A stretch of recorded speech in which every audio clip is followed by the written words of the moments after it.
Bloomberg Audio Studios. Podcasts, radio, news. You're listening to the Bloomberg Intelligence Podcast. Catch us live weekdays at 10 a.m. Eastern on Apple CarPlay and Android Auto with the Bloomberg Business app. Listen on demand wherever you get your podcasts or watch us live on YouTube. Netflix, Comcast said to be interested in Warner Brothers. Who isn't interested in Warner Brothers Discovery? Again, I spent most of my career putting that company together. Now they're taking it apart. Go figure. That's how the bankers and lawyers get paid. That's how it works, folks. Geetha Ranganathan, Bloomberg Intelligence Analyst. She covers all the media stuff. She's been covering media for, north of 15 years now. One of the best on the street.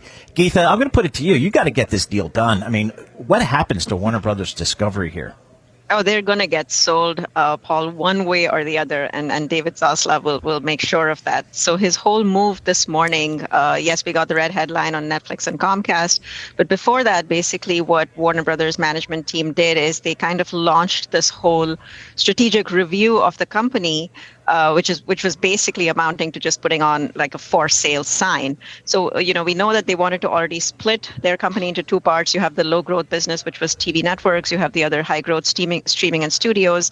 But really the problem for Warner Brothers Discovery was that they were, I guess the way that people were thinking about it was not everybody was kind of incentivized to put in a bid for the whole company other than Paramount. And this is really the way that they kind of drum up interest from everybody to kind of get that sale process going. So where does Paramount stand? I mean, wasn't their offer too low? Are they going to come back? What are they doing now? Yeah, so, we had a Bloomberg report suggesting that Paramount made a $20 per share offer, which was rejected.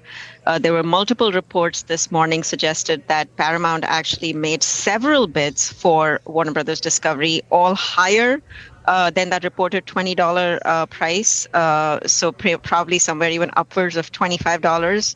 But again, those were rejected. So this is basically, really kind of forcing Paramount's hand to raise their price pretty significantly. We know it's been reported that, David Zaslav is seeking something like $40 per share for all of the company. And so this is really his way, kind of putting, basically inviting everybody out there to bid on all of the assets, really kind of forcing Paramount to take that price up, or the price point up for Warner Brothers pretty dramatically. All right, here's my prediction. You heard it here, folks. This will be the biggest M&A ticket, certainly in the TMT space ever, because they have so many companies have to be bought and sold here, so much financing, so much refinancing. Everybody's going to get paid here. The name that kind of came out of nowhere for some people, Geetha, is Comcast. But we know Brian Roberts. We know the team there. They are very comfortable doing transformational deals here. What do you think Comcast's strategy is? So this actually, Paul, if you just kind of think about it, even more than Netflix, and you know this really well, Warner Brothers Discovery really makes perfect sense for Comcast. I mean, they have linear TV assets. They have a streaming business with Peacock. They have a fabulous studio with Universal. They could do a lot with the Warner Brothers Discovery assets. And I think everybody's kind of looking at this as a once in a generation, as a once in a lifetime opportunity. I mean, you let Warner Brothers Discovery go, there's really nothing else on the market that even compares, that even comes close to these assets. I mean, you have top tier IP here, whether you're thinking about DC Comics or Harry Potter or Game of Thrones. So everybody knows they have to do something. I think it makes a lot of sense for Comcast. The only problem for them is really going to be getting regulatory approval. We know that, Brian Roberts has not exactly been in the good graces of either the FCC or the Trump administration. So that's going to be a difficult hurdle to cross. And then, of course, financing. I mean, this is going to be, as you just said, it's going to be the biggest deal probably for a long time to come in the media space. So we're looking at, tens of billions of dollars, if not maybe even hundreds. Stay with us. More from Bloomberg Intelligence coming up after this. You're listening to the Bloomberg Intelligence Podcast. Catch us live weekdays at 10 a.m. Eastern on Apple CarPlay and Android Auto with the Bloomberg Business app. Listen on demand wherever you get your podcasts or watch us live on YouTube. We had, all these companies reporting earnings, Lockheed Martin, just Raytheon, some really good numbers. GE Aerospace, RTX, which is your Raytheon, also reported some good numbers. Let's go to the analyst who covers this stuff for Bloomberg Intelligence, George Ferguson. He's been covering these companies for decades, and he is Bloomberg Intelligence Senior Aerospace, Defense, and Airlines Analyst. George, let's start with GE Aerospace. Here's a company that, we've all grown up with GE putting itself together, then breaking itself apart into smaller companies. I think the market likes this GE Aerospace business, doesn't it? Yeah, so I think it's telling, too, that Larry Culp, the CEO of the combined companies, broke them apart and went with the aerospace business, right? That was the crown jewel. They're the largest maker of jet engines globally. I think they have probably the best technology for jet engines globally. And look, this was a really nice quarter. Margins were even stronger than we expected. I think they may be close to plateauing, though, here. There's just a heavy demand for aircraft maintenance, even higher than sort of the amount of the increase in airline traffic would indicate. Just a lot of pent-up demand, I think, coming out of the pandemic. And some of the newer technology engines just aren't as robust. So a lot of people flying the old ones longer. And we heard a lot of good news about supply chain. Supply chain sounded like it was delivering for Larry. It's generally been a challenge. It was delivering, and he had parts to put on airplanes, and those were high-margin parts, and he showed it in the financial statements. Hey, George, you mentioned maintenance and repair. So does that help the company kind of offset those higher costs when you have the rise in the new engine deliveries? Yeah, so like I said, I think we might be seeing a plateau here in the margins we're going to get out of this company. So the airframers, Boeing and Airbus, have been slow in ramping up deliveries because they're working through their supply chain challenges. So we really see Boeing and Airbus increasing deliveries of new aircraft all the way to the back end of the decade.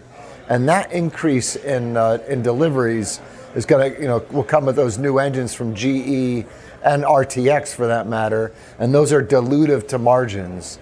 So, so they're kind of in this sweet spot where the original equipment, shipments haven't taken off yet because Boeing and Airbus are working on that supply chain, and they're doing a lot of spare parts deliveries, and that's really juicing profitability very strongly. So next year, I think, becomes more challenging on the whole profitability front. All right, George, RTX, the old Raytheon, that's kind of how I know this company. Tell us, what's the business of RTX? What are their specialties, and what did they report? So they make jet engines as well, right? Competitor to GE. They make the Pratt & Whitney geared turbofan. They have the Collins business, which is all kinds of parts for aircraft. It could be brakes, it could be landing gear. And then they've got the Raytheon business, which is the old Raytheon that the defense contractor from up Boston area. And they make radars, they make missiles, they make air defense kind of equipment, and like all of those businesses in that portfolio are really clicking right now. Look, defense is going to grow slower. Yeah.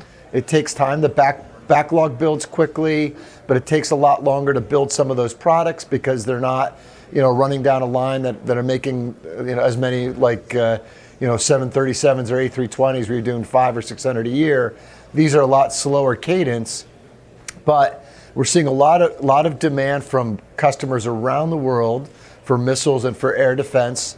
And so that backlog continues to build, and they're building margin in that business. They're still in kind of 11-ish, 12-ish% margin that was quite good in that defense business.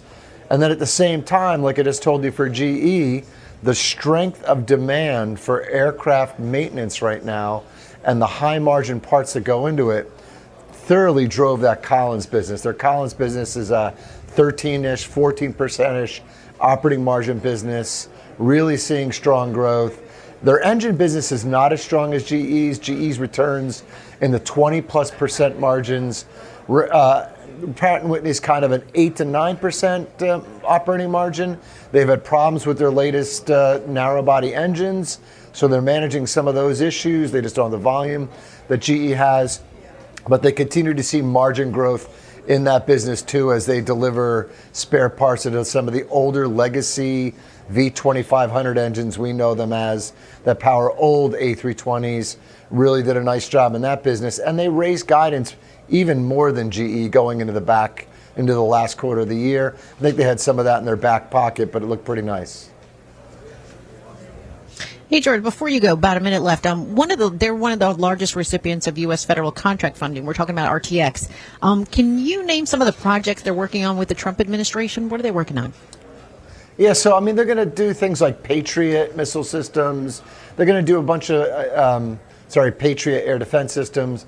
They're going to do a bunch of missile systems like GEM-T, right? You could think of, if in air defense, they make radars as well. You use a radar, you find a target, you sort all the targets you got coming at it, and then you have to shoot a high value interceptor at that target. And the reason that interceptor is so high value is it's got to go and hit a missile approaching, your position, your country, whatever, which means you put a lot of value add in that missile so it can go find another one and destroy it.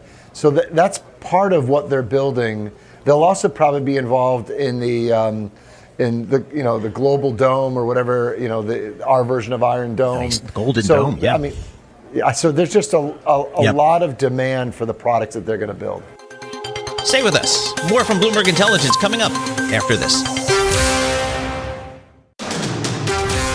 You're listening to the Bloomberg Intelligence Podcast. Catch us live weekdays at 10 a.m. Eastern on Apple CarPlay and Android Auto with the Bloomberg Business app. Listen on demand wherever you get your podcasts or watch us live on YouTube.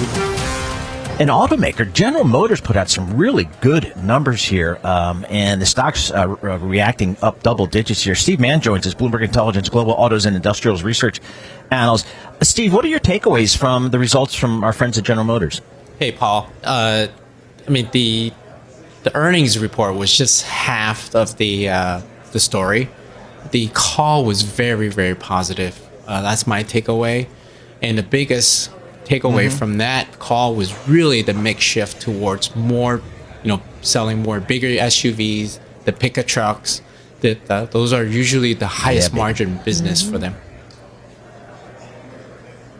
Now, they did get some relief from the Trump administration's tariffs on auto parts, right? Wasn't that part of the discussions?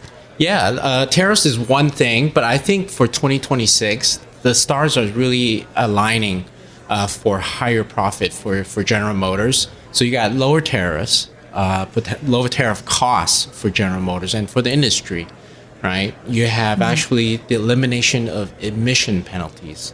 So a lot of in the past, automakers in the U.S.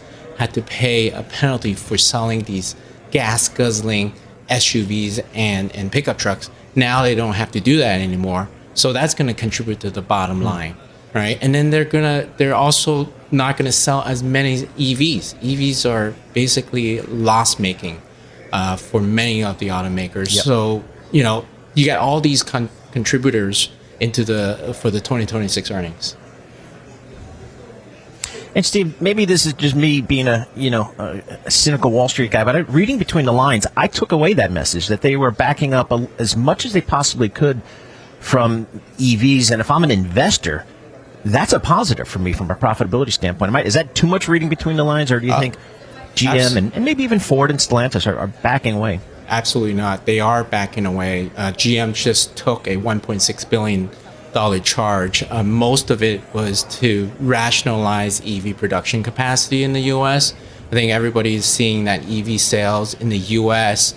in the next quarter, maybe 2 quarters, will be down quite a bit after the pull ahead demand. We'll see what the penetration is beyond that. But they're cutting capacity. They're going to have to revisit their portfolio, especially GM. They have launched more vehicles than their Detroit rivals, so they're going to have to look at that. So EVs for GM, they call it variable profit, but at the end of the day, the bottom line is still loss making for these vehicles. And when they sell less of them, the mix shift improves. And then now they're probably going to even sell more SUVs and pickup trucks. Those are typically the highest margin business vehicles for them. So what exactly did Mary Ba have to say about the EV adoption? Did she give any specific numbers or dates, extend any dates? No, she wouldn't. She didn't give any dates, but it is still a priority, quote unquote priority. She called it the North Star for General Motors. She thinks that long term, and she didn't really define what long term is that there's going to be a continued shift into EVs. And I think, when you listen to some of the consumers in the marketplace, a lot of them who switched over to EVs do like them. Not sure if that the EVs are going to be their only vehicle. I think it fits, especially in the U.S. marketplace, as a second vehicle, a commuter vehicle. So I think there will be adoption of EVs. I think even before the $7,500 credit was available, there was some we did see a start of EV adoption. Stay with us. More from Bloomberg Intelligence coming up after this. You're listening to the Bloomberg Intelligence Podcast. Catch us live weekdays at 10 a.m. Eastern on Apple CarPlay and Android Auto with the Bloomberg Business app. Listen on demand wherever you get your podcasts or watch us live on YouTube. Big day for earnings. We had the industrial companies out. We also had General Motors out.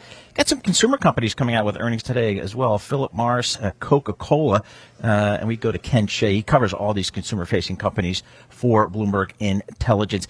Hey, Ken, let's start with Coca-Cola. I am a Coca-Cola person, but again, it's been widely reported that if you put a Pepsi in front of me, I'm just as happy. But talk to us about Coca-Cola, Ken. What'd you hear from them?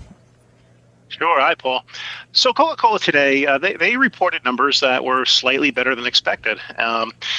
The organic growth, probably the biggest metric of all, was up about 6%. Operating margins widened better than expected. EPS came in a little better. So that's why why the shares are trading a little higher today. So it's good.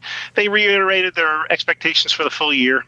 They gave a hint for next year. They said basically they see lots of opportunities in some product innovation. So look out for things like more rollout of the zero Coke and Sprites, zero sugar, I should say, more Fairlife protein drinks, more enhanced and low sugar sports drinks and enhanced waters. So these are really the franchise full beverage products that they're known for, and so they're going to continue to innovate next year. I should ask one other quick thing. Another big news with Coke today is that they were successful in sort of the refranchising. Basically, what that means is they're monetizing a lot of their bottling assets. They were instrumental in selling some 75% of their Coca-Cola Africa unit today. So anyway, what that does is streamlines and strengthens their global bottling network. And so I think that was another reason for investor encouragement today. Yeah, that was some big news that came out earlier, before the earnings came out. Now, if we talk about earnings, you said that consumers are still buying the drinks, but they're buying them at higher prices too, no? They are, for the most part, and that's one of the things Coca-Cola did mention today. He said, again, a company that's this global, you're going to have pockets of strength and weakness. And so they said, in some areas they're doing well. People are trading up and still favoring the premium products. Affordability, though, is a key issue in other big markets. So Mexico, for instance, is having a tough time, macroeconomics. And by the way, Mexico is also going to pass a big sugar tax beginning of next year. So they're a little wary on that. And so they're going to be rolling out a lot of affordability, universal bottles, returnable bottles, smaller packages sizes. So the company, it's been doing this a long time, though. So they've been through, some of these ebbs and flows of the markets. It's well positioned. Philip Morris, this is the tobacco company. They had some numbers out today. Stock trading down a little bit here today. Yeah, Paul, Philip Morris also hit their numbers. It was a really strong quarter. EPS on a comparable basis of 17%. Strong top-line margin improvement. It was hard to find any fault with the actual numbers that came in. But I think what may have gotten some people a little nervous was that they lowered their guidance for organic operating earnings. And a lot of that is just reinvestment in the business. One of the biggest products successes in recent years has been this Zyn oral nicotine product. It's a non-tobacco pouch product. You put in your mouth, you don't have to spit, you get your nicotine buzz that way. It's doing wonderful. The company said that now that it has recently added some manufacturing capacity and has some more supplies, it's going to look to expand the market. How do you expand the market? you convince smokers to move to a non-combustible variety, particularly in the U.S. So it's spending quite a bit of money to do that. And so for those, with a short-term mind, I guess, they were a little nervous about, that lowered guidance for operating earnings. But I think they're doing the smart thing longer term, though. If you're a long-term investor, it's hard to find fault in that strategy. How big is their smoke-free business? It's now about 41% of their total business and way ahead of their competitors. When I say smoke-free, you're talking about a combination of things. The so-called heat not burn IQOS family of products that contains actually some nicotine in there that it heats it and doesn't burn it. You have the Revive e-vapor product, kind of like an e-cigarette. And then you also have the Zyn oral nicotine product. So it's combined. You have really three really strong franchises. And they're at the point now where on a combined basis, they're more profitable from an operating margin standpoint than their conventional cigarette business. So the faster this thing grows and it has a bigger proportion of their business, it's all good from a margin standpoint. This is the Bloomberg Intelligence Podcast, available on Apple, Spotify, and anywhere else you get your podcasts. Listen live each weekday, 10 a.m. to noon Eastern on Bloomberg.com, the iHeartRadio app, TuneIn, and the Bloomberg Business app. You can also watch us live every weekday on YouTube and always on the Bloomberg Terminal.